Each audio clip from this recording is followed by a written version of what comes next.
Assalamu alaikum wa ala alihi wa sahbihi wa mawala. Bersyukur kepada Allah pada sore hari ini kembali kita melanjutkan majelis ilmu kita, wabil khusus membahas tentang Al-Quran dari segi bahasa. Ya. La haula wa la quwwata illa billah. Kalau bukan pertolongan Allah, semuanya nggak siap. Ya. Materinya nggak siap, panitianya mungkin nggak, penyelenggaranya mungkin nggak siap, pesertanya mungkin nggak siap. Tapi ketika semuanya ya, mendapat pertolongan Allah, hidayah dan taufiknya, alhamdulillah sampai hari ini Kamis 8 Desember kembali terselenggara.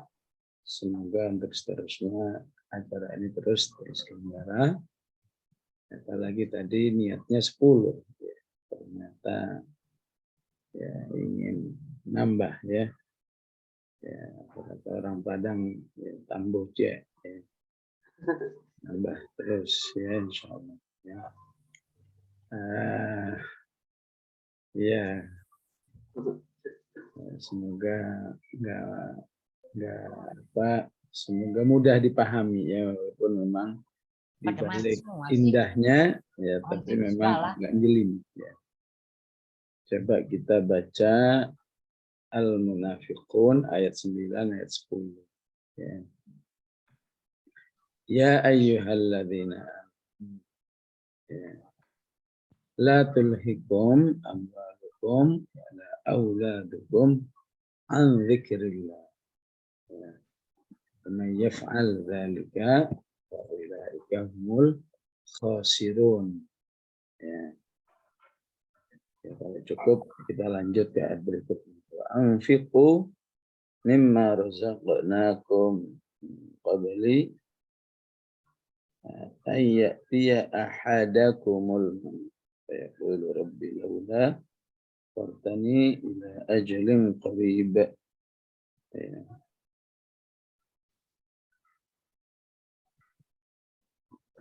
akhartani ila ajalin qaribin fa asaddaqa wa akum minas shalihin. Ya. Pertama ya ayyuha.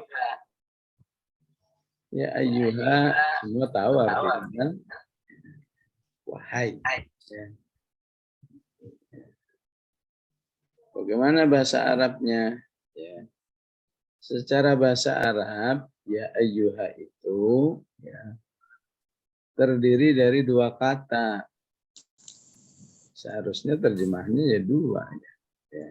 Tapi terjemahannya satu, cuma wahai doang. Jadi ianya doang yang diterjemahkan. Ayyuha enggak diterjemahkan. Ya.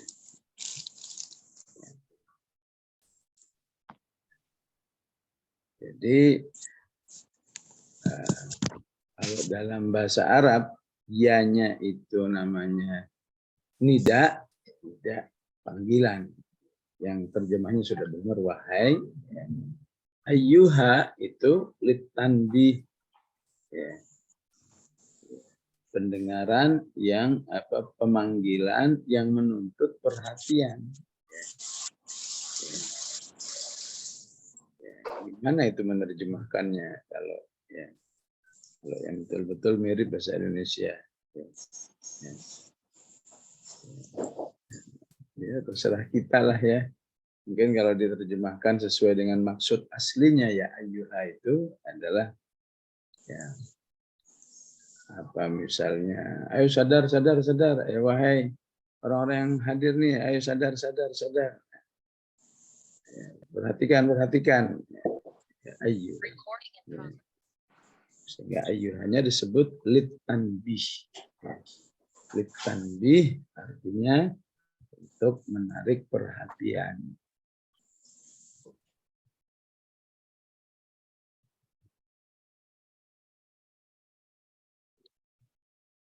Yang kalau mu'annats ya, panggilannya menjadi ya ayyatuha. Ya. Dalam ilmu tajwid itu terlihat bahwa ya ayyuha itu dua kata. Ya. Karena itu baca ya ayyuha biasanya di mad jaiz munfasilkan. Ya. Karena mad bertemu dengan hamzah dalam dua kata, ya sendiri, ayyuha sendiri. Ya, bahasa Arab ingin menyadarkan kita, ini dua kata ya, jangan kira satu kata, walaupun tulisannya sepertinya satu kata. Ya. Sehingga dalam ilmu tajwid kadang-kadang orang bingung. Ya. Ya ayyuha mad jaiz. Pengertiannya mad jaiz itu apabila mad tabi'i bertemu hamzah dalam dua kata. Ini satu kata. Ya ayyuha. Ya.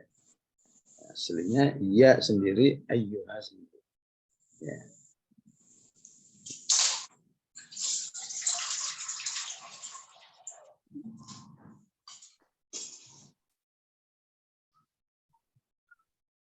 Jadi bobotnya beda ya dengan ya mu'minun. Ya mu'minun dengan ya ayyuhal mu'minun. Bobot meminta. Yang satu hanya memanggil, yang satu memanggil untuk meminta perhatian. Ya. Ini apa? Ayyuhanya itu lit tanbih. Ya. Ya-nya dalam bahasa Arab disebut dengan harfun nida. Ya. Huruf yang memanggil, bermakna panggilan. Ya. Ayyuhanya litanbih. Ya. Ya ayyuhalladzina amanu, wahai orang-orang beriman, la tulhikum. Ya. Janganlah membuat kamu terlena. Itu terjemahannya ya. Ya. Maka kata la tulhikum dalam Al-Quran diungkapkan dengan 3 bentuk kata. Ya. Ada latul hikum, ada al-hakum. Itu sebetulnya satu jenis semua itu maknanya. Ya. Ada lahwun. Ya. Al-hakum kita tahu ya di surat At-Takatsur. Latul hikum di sini. Ya. Ataupun di surat Al-Anbiya ada kata wa yulhihimul amalu. Maksud saya di Al-Hijr. Ya. Tilka ayatul kitabi wa Qur'anin mubin rubama yawaddul ladzina kafaru law kanu muslimin dzarhum ya'kulu wa yatamatta'u wa yulhihimul amal. Saufa ya'lamun. Ya. Ya. Jadi diungkapkan dengan kata kerja mudhari' namanya yulhim. Ataupun di An-Nur juga ada ya, rijalul la tulhihim. Itu semua sama seperti la tulhikum. Ya. Semua berakar dari kata lahwun. Ya. Ya, kalau dibuat contoh gimana kalau buat contoh? Ya. Jadi lawan katanya lahwun apa? La'ibun. Ya. Lahwun dan la'ibun. Ya. Kita sering menerjemahkan apa lahwun. Ya. Ya, mungkin apa ya? Ya, kegiatan yang sia-sia, la'ibun permainan.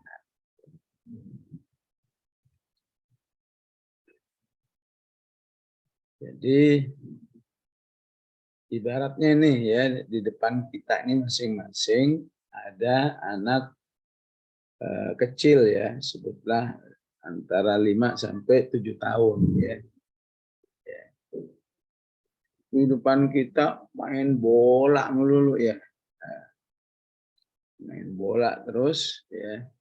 Katakan sejam, suruh tilawah nggak mau, suruh sholat nggak mau. Ini sudah asar, udah sejam yang lalu. Masih main bola. Ya. Kalau anak kecil yang main, namanya apa? La'ibun. Ya, istilahnya namanya juga anak kecil, ya, belum mukallaf, usianya antara 5 sampai 7 tahun. 5. Ya. Nah, kalau yang main itu anak umur 20 tahun, ya, walaupun sama-sama bola, namanya lahwun. Ya. Ya. Jadi disebut laibun karena pelakunya anak. Ya. Disebut sama-sama main bola itu disebut lahwun karena pemainnya orang dewasa. Nah, itu dari segi subjeknya, dari segi pelakunya. Ya. Disebut laibun karena pelakunya anak-anak, orang memaklumi. Ya, namanya juga masih anak-anak. Ya. Ya. Tapi kalau yang melakukan orang dewasa, ya, seharusnya sholat dia tuh masih main bola. Ya. Jadi gara-gara bola sholatnya tertunda. Ya. Gara-gara bola ya, sejam udah kebanyakan itu. Ya. Dia mungkin nggak tilawah, mungkin namanya lahwu. Ya. Jadi kalau buat yang ketiga, kalau buat anak-anak mungkin ada manfaatnya. Dan juga anak-anak butuh hiburan. Tapi ketika buat orang dewasa, jam segini main bola, sholat belum dilaksanakan, yang lain nggak disanakan. Ya. Dampaknya apa? Nggak dapat pahala. Mungkin bisa mengarah kepada fawailul lil musallin alladzina hum an salatihim sahun. Ya. Sehingga dengan gambaran seperti ini, ya, lahwun itu kegiatan yang istilahnya nggak ada manfaatnya, ya, nggak ada hakikatnya, ya, nggak memberi manfaat, itu lahwun. Ya. Sedangkan laibun, ya sifatnya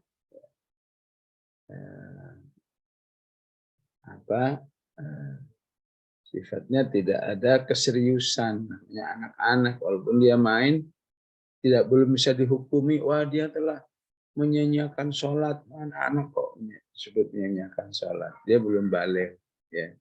Seharusnya anak-anak ini tilawah, yang nggak bisa, namanya juga anak-anak, ya. Belum bisa dihukumi. Maka sering kita mendengar dunia ini sering disebut apa? La'ibun wa lahwun. Ya. Kehidupan dunia ini, ya, isinya ataupun aktivitasnya ya, seperti anak-anak. Ya. La'ibun lahwun berarti isi kehidupan dunia ini, ya, berarti cenderung tidak bisa menghasilkan pahala, tidak bisa memberi manfaat, dan seterusnya. Ya. Itulah secara bahasa pengertian lahwun dan laibun yang terkadang diungkapkan dengan kata kerja seperti di ayat ini. La tulhikum amwalukum. Ya. Jangan sampai hartamu, ya, kalau kita sebut sering menerjemahkan jangan sampai engkau terlena oleh hartamu. Ya. Kalau pakai penafsiran sesuai dengan tafsirnya, jangan sampai hartamu menyerumuskan kamu kepada hal-hal yang tidak ada gunanya, tidak memberi manfaat bagi manusia, tidak membekali dirimu dunia dan di akhirat. Kalau kamu punya harta begitu, berarti kamu telah terjerumus, ya, kepada tulhikum. Di ayat lain disebut alhaakumut takatsur. Ya. Takatsur, nggak puas-puas memperbanyak harta. Nggak puas-puas banyak harta telah membuat kamu alhaakum. Artinya menjerumuskan kamu kepada kegiatan yang mungkin enggak yang tidak membawa pahala atau apalagi membawa dosa, ya, yang tidak bermanfaat bagi dirimu, bagi orang lain, ya, yang akan disadari mencari hartanya al-hakum atau ya mencari hartanya nafa'akum, lawan katanya memberi manfaat kalau sudah mati. Tazurtumul maqabir. Ya. Ya, semoga bisa dipahami ya. Ya, arti al-hakum atau la tulhikum ataupun lahwun. Ya. Ada la'ibun, ada lahwun, ada laghwun. Laghwun ucapan. Ucapannya tidak memberi tidak memberi apa? Memberi manfaat, ucapannya menjerumuskan ke dosa.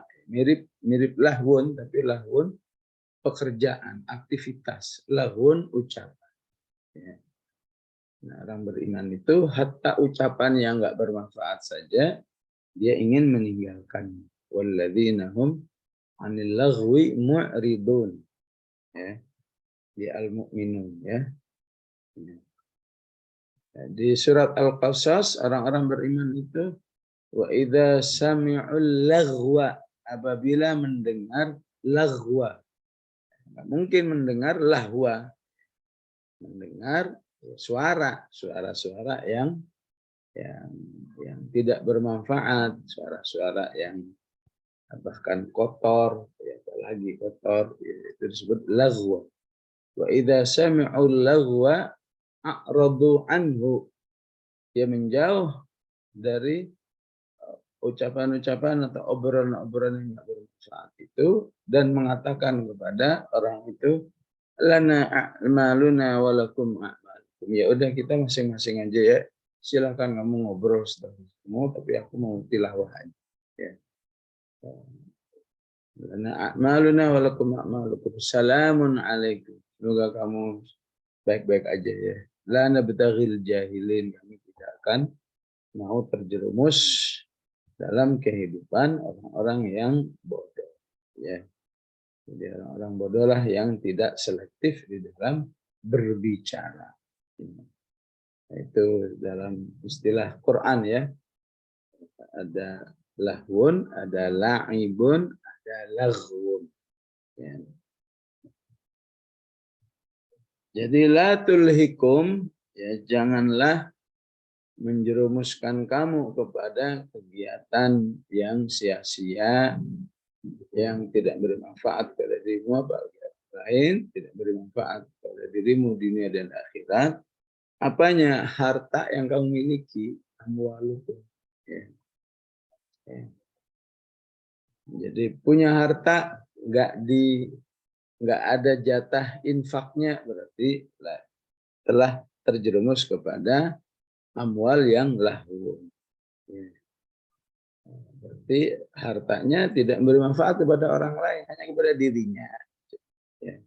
Apalagi punya harta cuma untuk mendanai kemaksiatan, wah udah lahwun tingkat tinggi. Ya.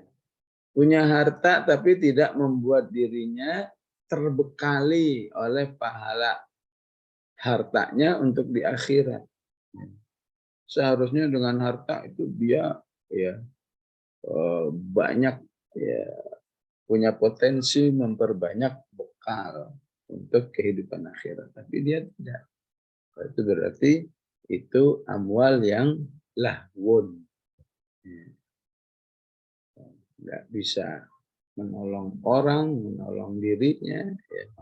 Dia hartanya habis buat makan, buat jalan-jalan, buat beli kesenangan-kesenangan. Ya. Ya.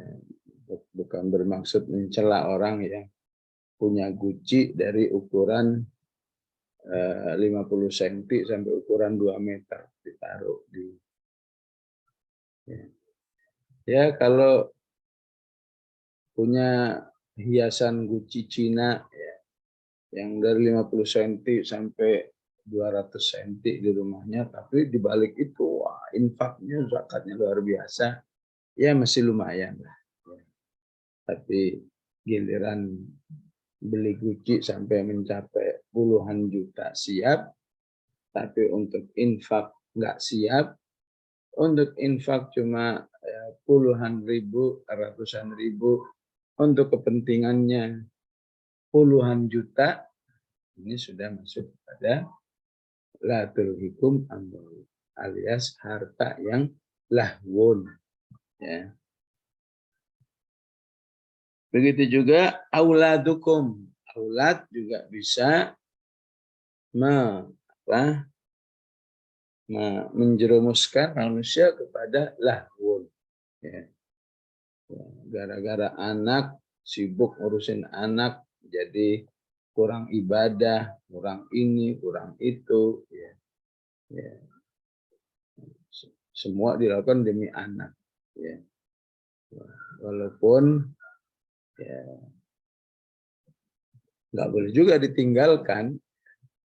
Artinya ketika ngurus anak seseorang menjadi tidak tawazun, tidak seimbang, habis waktunya tersedot untuk ngurus anak demi sayangnya, berarti itu namanya aulad yang lahwun. Ya, ya, ya. Baik, ya. Nah, kalau kita perhatikan, la-nya di sini dua, ya. La tulhikum wala auladukum. Ya. La-nya dua. Ya.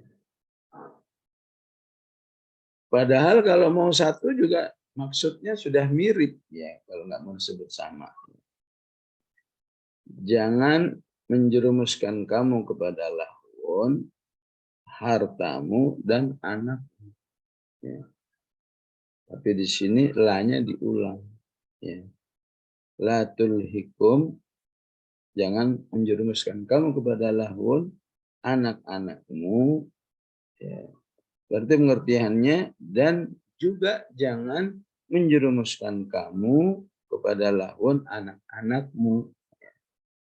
Itu konsekuensi apabila la-nya diulang itu seperti itu. Ya. Seakan seperti mengingatkan latul hikumnya dua kali. Ya.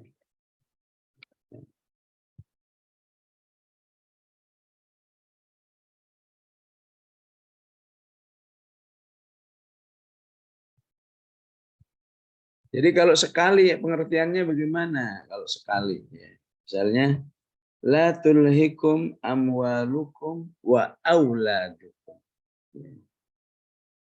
Yang terjemahannya, jangan sampai anakmu dan jangan sampai hartamu dan anakmu menjerumuskan kamu kepada lahwu. Ya. Kalau la-nya nggak diulang, maka pengertiannya apa? Ya.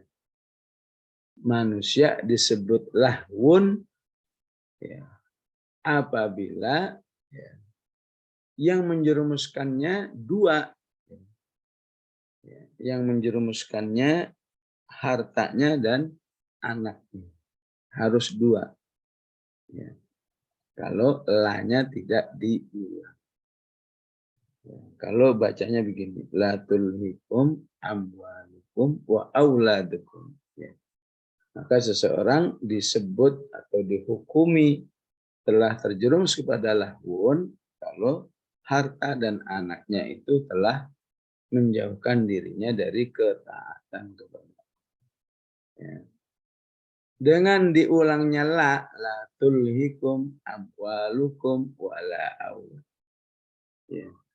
Maka manusia itu, ya, apabila hartanya telah membuat dirinya lahwun, anaknya membuat lahwun, berarti dia terjerumus kepada dua lahwun.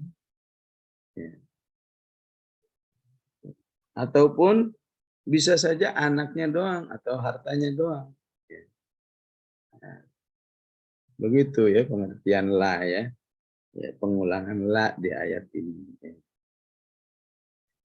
Contoh lain, kita mundur sedikit. Sebelum Al-Munafikun namanya surat apa? Al-Jumu'ah. Ya. Mundur sedikit ya. Buka satu halaman di surat Al-Jumu'ah ayat 11.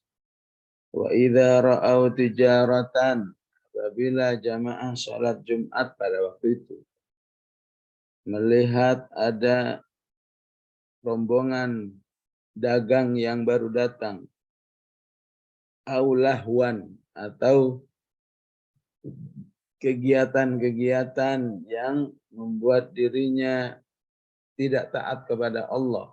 Ya. Bentuknya apa waktu itu lahwannya? Jadi kalau kebiasaan orang Arab saat itu, kalau ada rombongan kafilah baru datang dari Syam, maka ada tim penyambutnya. Ya. Tim penyambutnya itu menabuh genderang. Ya nggak tahu bunyinya gimana lah ya. Sebutlah bunyinya dung dung dung dung dung dung gitu ya. Supaya masyarakat tahu ya. Oh kalau ada genderang begini ini berarti ada kafilah datang. Ya. Jadi kalau kafilah datang, pedagang-pedagang eceran itu ngumpul semua. Ya. Berdagang itu baik. Ya. Tapi ketika kamu berdagang harus meninggalkan sholat Jumat, itu menjadi lahwun. Nah, ini maksud lahwun ini ya. Wa idza ra'au tijaratan, tijaratannya jual beli. Bila mereka melihat peluang jual beli atau berbisnis berdagang, au lahwan atau kegiatan-kegiatan yang saat itu menabuh genderang untuk memberi pengumuman ada kafilah besar baru datang dari negeri Syam supaya pedagang-pedagang eceran ngumpul mengambil dagangan. Infaddu, mereka melepaskan diri dari kegiatan salat Jumat, meninggalkan salat Jumat. Mereka melepas diri, mengundurkan diri dari kegiatan salat Jumat itu menuju ke ilaiha, menuju ke perdagangan itu. Wa taraku kaqaim. Mereka meninggalkan Rasulullah sendirian khutbah yang cuma dihadiri 12 orang. Ada jamaah 100 orang misalnya. Jadi berapa itu? Berarti 88 orang keluar masjid semua untuk menyambut kafilah. Qul ma indallahi, katakanlah apa yang ada di sisi Allah lebih baik dari lahwun ya dan dari tijarah ya. Wallahu khairur raziqin. Ya. Di sini juga minnya diulang 2 kali. Minal lahwi wa minat tijarah. Ya. Padahal kalau mau terjemahan minnya sekali aja. Ma indallahi khairum minal lahwi wat tijarah. Ya. Apa yang di sisi Allah lebih baik daripada lahu dan tijarah. Kalau minnya nggak diulang berarti ya seseorang harus ya melakukan dua-duanya. Melakukan lahu dan tijarah berarti dia kehilangan pahala. Sebaliknya dengan minnya diulang, seorang kehilangan pahala, andai kata ya terjerumus dalam lahwun saja, atau terjerumus dalam tijarah saja, atau terjerumus dua-duanya, berarti dia nggak mendapat ma'indallah, pahala dari Allah. Ya. Jadi itu penting pengulangan min di ayat ini sebagaimana di Al-Munafikun la-nya diulang. Ya. Dan Allah sebaik-baik pemberi rizki. Apa maksudnya Allah memberi rizki? Ya. Ini mengingatkan pemikiran manusia pada umumnya. Ya. yang menganggap rezeki itu tidak terlepas dari sejauh mana dia berusaha. Padahal Allah mengatakan enggak. Rezeki itu mungkin bisa dikatakan 75% didapatkan karena peran Allah. 25% itu usaha-usahamu. Apakah kamu berdagang, apakah kamu bekerja, apakah kamu menjadi karyawan, kamu jual jasa. Pemberi sungguhnya adalah Allah Subhanahu wa Ta'ala. Jadi bukan semata-mata kerja. Ada 5 orang jadi dokter. 5-5-nya beda-beda itu kekayaan. Yang satu kaya banget, yang satu setengah kaya, yang satu biasa-biasa aja, yang satu sangat sederhana misalnya. Gitu. Pejabat, banyak pejabat. Tapi tidak sama rezeki. Kenapa? Karena pemberi rezeki itu Allah. Jadi wallahu khairur raziqin. Jangan gara-gara kamu sibuk dagang, kamu lupa kepada Allah dengan satu perhitungan. Kalau saya nggak ibadah, kerja terus-menerus 10 jam, kira-kira dapat segini. Tapi kalau saya potong untuk sejam, sejam untuk sholat, untuk zikir, untuk tilawah, ntar dapatnya begini. Salah. Pemberi rezeki itu Allah. Tidak mustahil kamu cuma kerja sejam, tapi dapatnya seperti orang kerja 10 jam. Bisa begitu. Atau kerja 10 jam seperti orang yang kerja sudah kerja 100 jam. Atau kerja 10 jam tapi dapatnya seperti orang kerja sejam. Karena Allah yang beri. Selama kamu mendapat rezeki, kamu dalam ketaatan kepada Allah, berarti itu rezeki yang khair. Rezeki yang baik.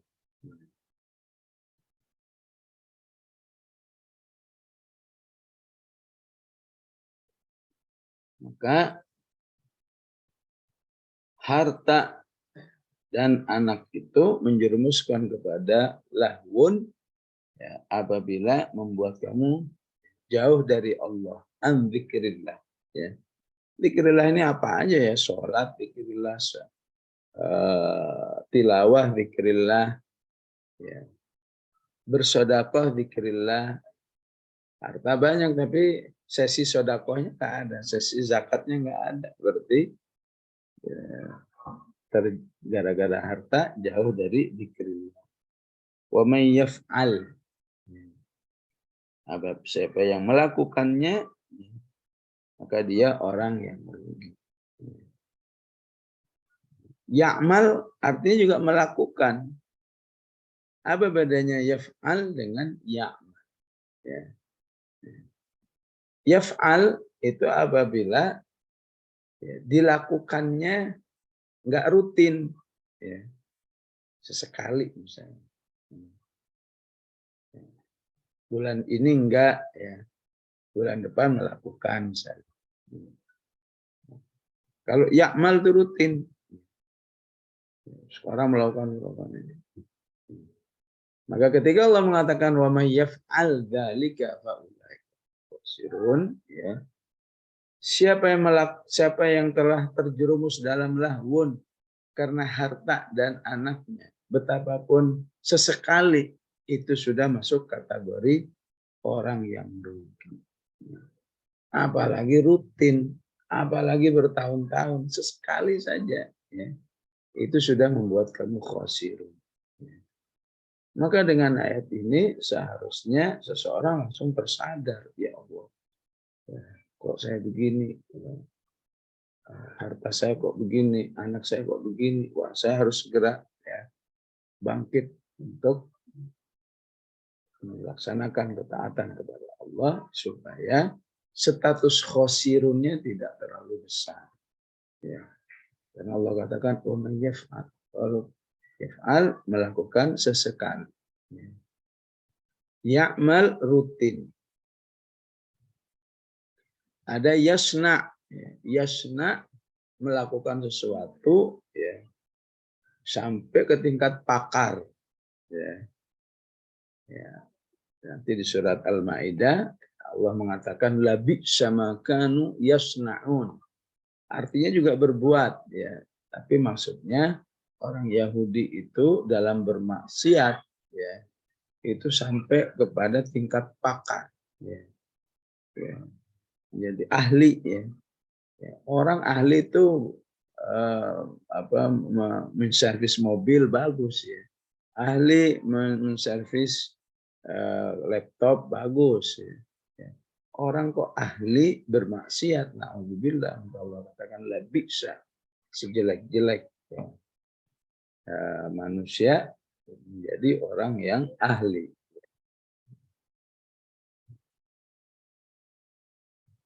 Maka Allah menyebut ciptaannya sun'allah. Ya.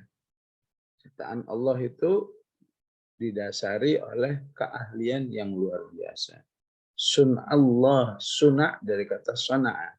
Sun'allahilladzi atqana kulla syai' innahu khabirum bima taf'alun. Ya. Demikian jamaah rahimakumullah, semoga walaupun satu ayat ya kita banyak memahami sisi-sisi bahasa Arabnya dan utamanya semoga kita paham betapa dengan memahami bahasa Arabnya ternyata terjemahan itu hanya memberi secuil pemahaman ya, tapi tidak untuk dilecehkan, untuk disadari ya. Yang sampai udah memberi secuil pemahaman nggak mau baca juga ya, tambah nggak tahu ya. Ya, secuil baca supaya punya gambaran ya. Nah, kalau ada kesempatan suatu saat bisa mempelajarinya secara tinjauan bahasa. Wallahu a'lam. Semoga bisa diisi tanya jawab sampai jam 5 insyaallah. Sallallahu ala sayyidina Muhammad wa ala alihi wasallam. Walhamdulillahi rabbil alamin. Jazakallah Bunda atas materinya. Jamaah rahimakumullah, silakan yang barangkali ingin memanfaatkan kesempatan baik ini untuk bertanya. Saya bertanya Ustaz. Silakan. Assalamualaikum warahmatullahi wabarakatuh Ustaz.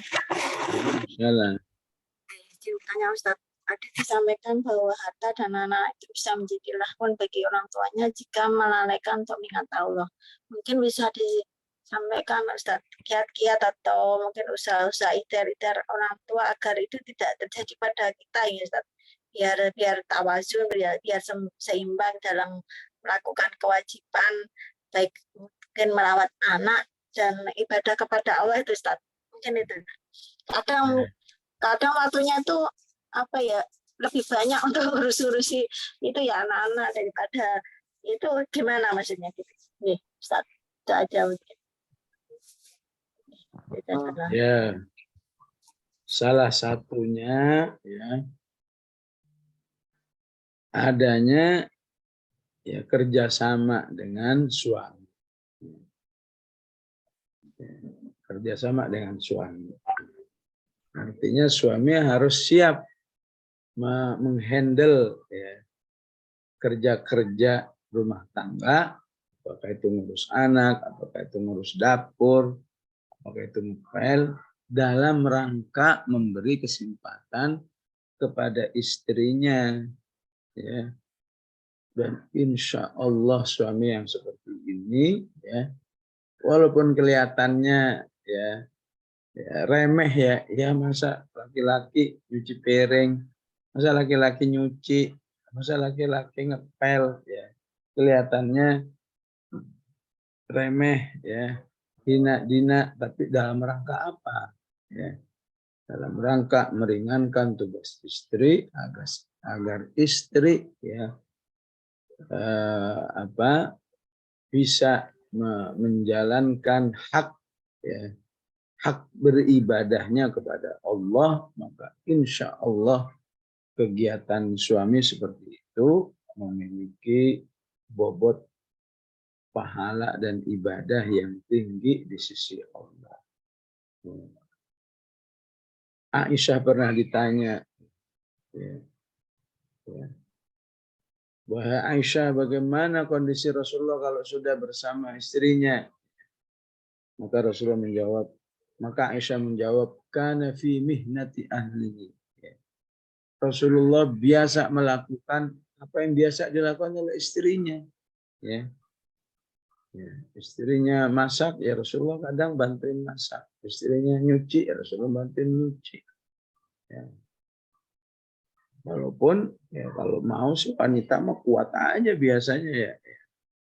Tapi kalau suami tidak paham, ya dibiarkan istri begitu, ya akhirnya hak ibadahnya berkurang.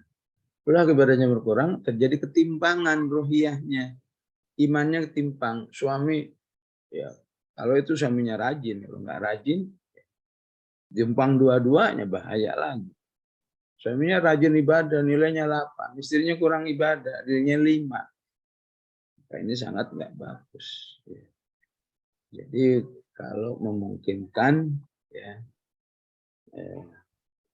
adanya tolong, ya kalau memungkinkan, insya Allah hartanya menjadi amal soleh, ya seperti yang dilakukan oleh orang-orang yang rezekinya luas, ya. Ada pembantu khusus masak, ada pembantu khusus anak, ada pembantu khusus beres-beres rumah. Ya. Insya Allah harta yang dikeluarkan untuk membantu itu jadi amal soleh. Kalau dalam rangka supaya saya, ya seperti ummahat solehat yang lain, karena suaminya mampu membiayai seperti itu, maka dimanfaatkan untuk banyak ibadah. Ada yang dimanfaatkan untuk hadir majelis-majelis taklim, ada yang dimanfaatkan untuk menghafal Quran, insya Allah itu baik. Ya. Sebaliknya menghadirkan pembantu, ya ada pembantu ngurusin anak sendiri, ngurusin rumah sendiri, ngurusin dapur sendiri, ya. Ngurusin cucian sendiri. Ya. Tapi kesempatan itu ya karena sudah sedikit dia ngurus rumah, ngurus anak, ya. Tapi dimanfaatkan untuk jalan-jalan, untuk kuliner, untuk ke mall, ya. Maka ya, ujung-ujungnya malnya juga lahun, ya. Seperti itu. Ya. Kalau nggak bisa juga, ya, rezeki kurang, suami nggak pengertian, ya udah bersabar, ya. Kerjakan sebisanya. Yang penting jangan nol, ya. Oke, karena saya harus menangani sendiri-sendiri. Yang penting jangan nol, ya. Qiyamul ada walaupun cuma 2 rakaat, 2 rakaatnya itu pun wal asri misalnya dengan alhaqumut takatsur, dengan al-kautsar atau al-kautsar dan keluar. Pokoknya jangan nol, ya. Tilawah cuma 1 halaman misalnya. Penting jangan nol, ya. Allah Maha tahu, bukannya saya nggak mau, tapi kebetulan saya diuji oleh suami yang nggak pengertian, atau suami yang sibuk juga suaminya. Ya. Suaminya harus kerja dari pagi sampai sore, ya. Pulang udah capek. Ya. Sabtu Ahad kan libur, ya dia ingin santai, nggak mau juga bantu. Ya udah susah juga, ya. Udahlah bersabar saja, ya. Sambil berusaha.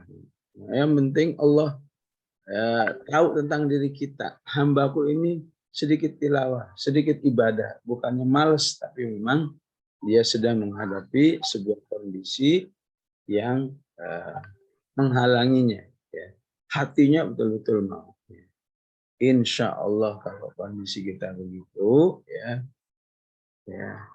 ketika satu saat itu peluang datang, insya Allah kita langsung melaksanakan amal soleh itu dengan baik. Ya. Kan tadi ngurus anak, memang anakku mau diurus terus sampai 20 tahun, 30 tahun kan enggak, ya. Anak perlu diurus paling 0 sampai katakan 10 tahun. Ya. Ya, setelah itu ya sudah agak mandiri. Apalagi usia udah 40, anak-anak paling kecilnya udah SMP, ada SMA. Ya. Maka insya Allah peluangnya lebih baik. Ya Allah alam. Bunda, tentang urutan la tuhikum amwalukum wala auladukum, amwalukum dulu kemudian auladukum, apakah punya makna Bunda? Ya, secara umum tidak ada makna khusus. Artinya secara bahasa Arab bebas-bebas aja. Ya. Seperti Allah menyebut la yastawi ashabun nar wa ashabul jannah. Ya. Nar dulu disebut baru ya, ashabul jannah. La yastawi ashabun nari wa ashabul jannah. Ashabul jannati humul faizun. Ya. Di surat selanjutnya namanya surat Taghabun ayat kedua. Ya. Walladzi khalaqakum. Yang disebut dulu apa? Kafir dulu. Minkum kafir. Secara bahasa nggak ada tinjauan apa-apa. Bebas seorang menyebut. Nah, tapi secara tafsir biasanya mengikuti konteks umumnya. Ya. Ayat ini berbicara tentang munafikun. Ya. Munafikun itu paling lemah kalau sudah dengan urusan harta. Contoh bukti orang itu munafik ketika infak itu dipahami maghrum, ya. Kayak pajak, kayak perampasan terhadap harta. Ya. Dia nggak yakin dengan adanya pahala, dengan adanya ini dan seterusnya. Ya. Ya, jadi karena ini bicara tentang orang munafik, ya, yang ayat sebelumnya menjelaskan tidak saja munafik itu pelit, tapi juga ngajak orang supaya pelit. Ya. Ya, maka itulah rahasianya amwal di dalam. Ya. Termasuk juga ya ujian orang munafik kalau menghadapi anak, menghadapi keluarga, ya. Cenderung kalah, ya. Cenderung nggak gigih gitu. Ya udah mau diapain lagi. Ya. Nah, terutama nanti kalau ayat-ayatnya berbicara tentang jihad. Ya. Orang munafik bisa sampai nggak jadi jihad. Kenapa? Nggak tega anak ngerengek-rengek. Ya. Jangan tinggalkan kami. Ya udahlah. Ya. Di rumah aja. Itu sudah terjerumus kepada lahun. Anak yang menjerumuskan kepada lahun.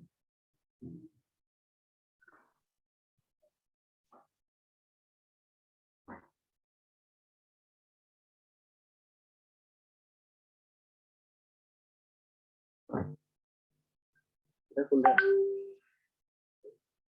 Gimana cukup?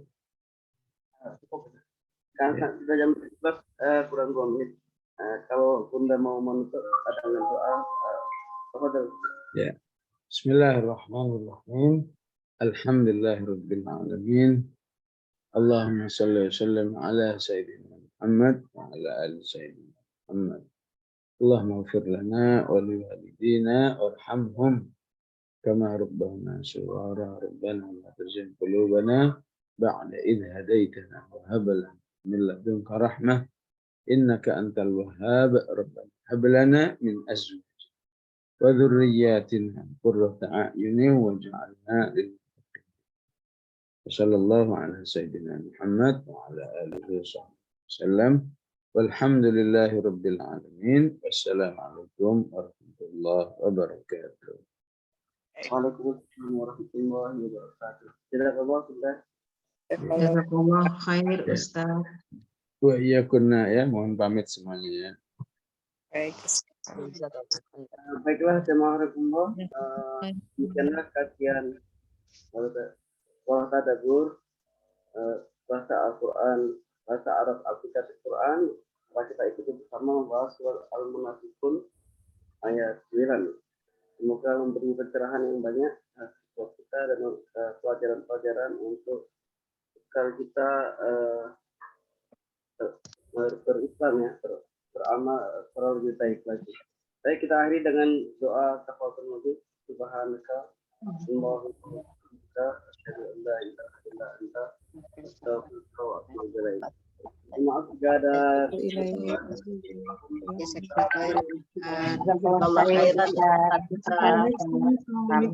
Jazakumullah khairan Ustaz. Jazakallah khairan. Assalamualaikum.